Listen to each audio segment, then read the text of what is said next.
God is very legalistic. Laws apply in heaven. If you sin, God will forgive you, but laws will take their course. You can't afford to live without burning. You will die in your sleep. If the devil attacks you with sickness, you have the right to say, I can't be sick. If I keep quiet, many people will, in the name of serving God, will bow down to gods that Apostle Paul does not know. I'm trying to save a generation. Let me show you 3 consequences of fear. Why you need to fight against it aggressively tonight. You will fight it out of your soul. Number 1, fear torments. Fear brings torment. 1 John 4:18. It says fear brings torment. And so there are many people with great potentials, but they are being tormented. It said, therefore, it said there is no fear in love. It said perfect love casted out fear, because fear involves torment. So when you find people who are fearful, they are being tormented on a daily basis. The moment they think of anything, they start being tormented. They are in oppression and they are in terrible torment. They know what they want to do, they desire to do it, but fear is like a demon of torment that follows them, some even to their dreams, forbidding them from looking at what God has called them to do. So when you see some people not being able to focus on their vision, it's because there is a koboko the devil is using to turn them away from it. And that koboko is fear. It brings torment into their soul. The second thing fear does is that fear provokes slavery and control. Romans 8:15.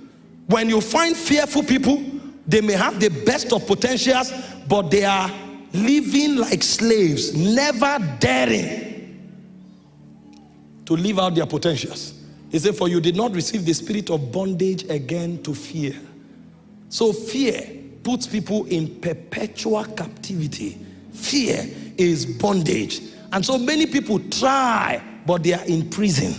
Fear has emasculated them. Fear has put them in prison, and there's nothing they can do. So after a while, they end up in a state of helplessness and hopelessness, and they give up completely. That's where they lose their vision. And finally, fear collapses your faith. That's why many times when Jesus wants to demonstrate the power of faith, he says, fear not, only believe. Luke 8:50, fear not, only believe. Fear not, only believe. Because the moment you fear, your faith is immobilized. Meanwhile, it is written that the just shall live by faith. Without faith, we can't please God. Without faith, we can't succeed in this realm. And if there is any weapon that destroys your faith, then that weapon has destroyed you indeed. And that weapon that destroys faith is fear. And so you find somebody who has a lot of faith, but fear exists side by side faith. And the moment fear shows up, faith is immobilized. This is why you cannot allow fear to live on your inside, because it's a weapon of the devil. How do you deal with fear? Many scriptures you see here, the Bible says, perfect love casted out fear. If you look at your destiny, and it's not just, I want to be great, I want to have a car. If you look at the future and it becomes, how do I help society?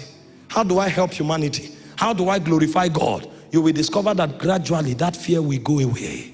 And so as we teach on how to destroy fear and also teach on how to focus on vision, you are going to see that most of the activities that will be prescribed will be selfless activities, activities oriented towards love. Because if you don't know how to walk in love, you cannot deal with your fear.